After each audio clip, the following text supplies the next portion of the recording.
এটা যে বাড়ির তৈরি বিরিয়ানি কারোর বিশ্বাসই হলো না।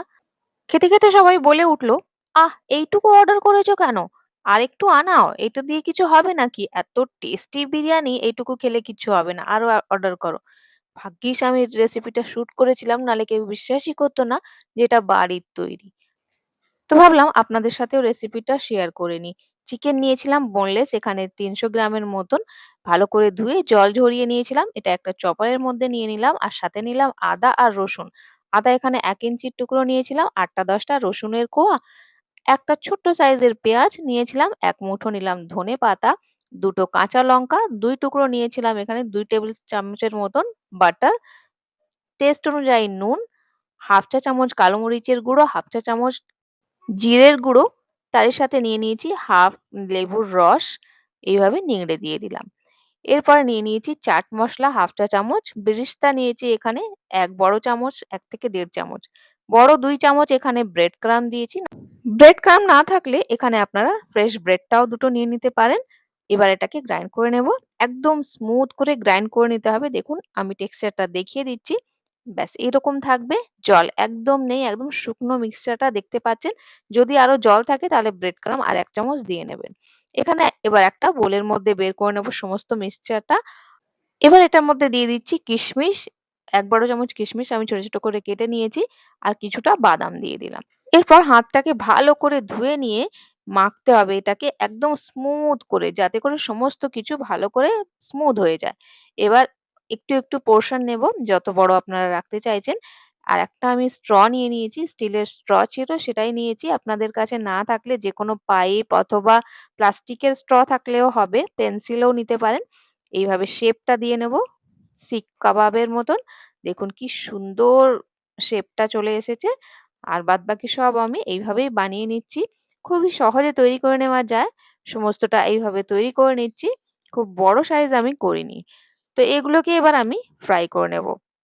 সমস্তটা এভাবে তৈরি করে নেওয়ার পর তেলটা গরম করে নিলাম। এই তেলেই আমি বেরেস্তাগুলো ভেজেছিলাম পেঁয়াজটা, সেই তেলেই আমি ফ্রাই করে নিচ্ছি উল্টে পাল্টে। দেওয়ার সাথে, সাথে নাড়াবেন না। একটু কিছুক্ষণ পরে এটা নাড়িয়ে চাড়িয়ে একদম ভালো কালার আসা পর্যন্ত ফ্রাই করে নিতে হবে। স্টিলের কড়ার মধ্যে একটু লেগে, লেগে যায়। তাতে কোনো অসুবিধা নেই। ননস্টিক থাকলে আপনারা সেটাও ইউজ করতে পারেন। এবার এটাকে আমি বের করে নিচ্ছি। দেখুন ভালো লাল, লাল কালার চলে এসছে আর খুব সুন্দর গন্ধ আসছে। এবার এটাকে সাইডে রেখে দিচ্ছি। অন্যদিকে মসলা তৈরি করে নেব। একটা মিক্সি জারে নিয়ে নিয়েছি রসুন ৮ থেকে ১০ কোয়ার মতন, আদা নিয়েছি ১ টুকরো, ১ ইঞ্চির টুকরো, ৮টা-১০টা আমি কাজু বাদাম নিয়ে নিয়েছি আর বেরেস্তা নিয়ে নিয়েছি ঠিক ২ বড় চামচ। আর নিয়ে নিচ্ছি এখানে ২ টো সবুজ লঙ্কা, সাথে একটু জল নিয়ে আমি এবার মসলাটাকে বেটে নেব। একদম স্মুথ করে পেস্টটা তৈরি করে নেবেন যাতে এর মধ্যে কোনো লাম্পস না থাকে বা টুকরো, টুকরো কাজু না থেকে যায়। তো এখানে কাজুটাকে যদি পারেন একটু ভিজিয়ে নেবেন কিছুক্ষণের জন্য। এবার আমি সাইডে রাখলাম আর এখানে চালের জন্য জল বসিয়েছি। এটার মধ্যে নুন আর কিছু খাড়া গরম মসলা, আস্ত গরম মসলা যেমন এলাচ, দারচিনির টুকরো আর নিয়ে নিচ্ছি এখানে লবঙ্গ। একটু লেবু দিয়ে দিলাম যাতে চালটা আমাদের ঝরঝরে হয়। হাফ লেবুর টুকরোটা আমি এখানে নিংড়ে দিলাম। এখানে এবার তেল নিয়ে নিয়েছি। ওদিকে জল ফুটতে রাখলাম। তেলের মধ্যে কিছু গরম মসলা দিয়ে দিয়েছি। এবার সেই বেটে রাখা মসলাটা দিয়ে দিলাম আর দিয়ে নেওয়ার পর ১/২ চা চামচ কালো মরিচের গুঁড়ো, ১/২ চা চামচ জিরের গুঁড়ো আর দিয়ে দেবো লাল লঙ্কার গুঁড়ো ১/২ চা চামচের মতন। মসলাটা ভালো করে মিক্স করে ছেড়ে দিয়েছিলাম। তেল ওপরে এসে গেছে। এরপর দিয়ে দিচ্ছি আমি ২ বড় চামচের মতন ফ্রেশ দই। দইটা যেন টক না হয় অবশ্যই খেয়াল রাখবেন। দইটা দেওয়ার সাথে, সাথে চালাতে হবে তা নাহলে ফেটে যায় এখানে। সেইজন্য ভালো করে চালিয়ে নিয়েছি। আর কিছুক্ষণ এবার আমি ঢেকে ছেড়ে দেব। যাতে তেলগুলো ওপরে চলে আসে, মসলা ভালোভাবে কষিয়ে নেওয়া যায়। এখানে চালটা দিয়ে দিলাম জল ফুটে গেছিল বলে। এখানে চাল আমি বাসমতি নিয়েছি আর ১ ঘন্টা ধরে ভিজিয়ে রেখেছিলাম। ভালো করে দেওয়ার পর মিক্স করে নিয়ে ছেড়ে দিলাম। অন্যদিকে মসলার তেল ওপরে চলে এসছে দেখুন। আর এটার মধ্যে এবার আমি এটাকে ১ম এ চালিয়ে নিতে হবে। কারণ কাজু দেওয়া থাকলে না নিচে লেগে, লেগে যায় সেটা খেয়াল রাখবেন যাতে বসে না যায়। এরপর এটার মধ্যে জল দিয়ে দেব। তো এখানে আমি ১ম এ একটুখানি দিলাম, তারপরে ১ কাপের মতন জল দিয়ে দেব। আর ভালো করে নাড়িয়ে চাড়িয়ে কিছুক্ষণের জন্য ঢেকে ছাড়বো। যাতে এটার মধ্যে একটা আ বয়েল চলে আসে। দেখুন ফুটতে শুরু করেছে। এবার আমি সমস্ত কাবাবগুলো দিয়ে দেব এটার মধ্যে। আর দিয়ে দেওয়ার পর ঢেকে কিছুক্ষণ রান্না করব। তো খুব বেশি জলের প্রয়োজন নেই। কারণ কাবাবগুলো আমাদের অলরেডি কুকড আছে, রান্না করাই আছে। খুব বেশি সময় লাগবে না। তো ৩ থেকে ৪ মিনিট ৫ মিনিট এরকমই লাগবে। এটা ঢেকে ছেড়েছিলাম কিছুক্ষণের জন্য। এরপর আমি ওপর থেকে দিয়ে দিচ্ছি এখানে ক্রিম। এখানে আমি বাড়ির দুধের সরটা ইউজ করলাম। দিয়ে এটাকে কিছুক্ষণের জন্য ঢেকে ছাড়বো।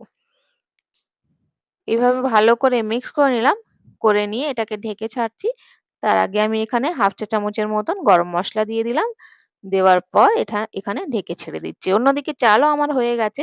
চালটাকে এবার আমি জল ঝরিয়ে নেব। চালটা 90% পর্যন্ত কুক করে নেবেন অবশ্যই। এবার জল ঝরানোর পর আমরা এবার দেখে নিচ্ছি কাবাবও আমাদের হয়ে গেছে, জল শুকিয়ে গেছে, তেল ওপরে উঠে গেছে। এবার আমি এটা লেয়ারিং করে নিচ্ছি। তো হাঁড়ির মধ্যে থেকে অর্ধেক চাল বের করে নিলাম।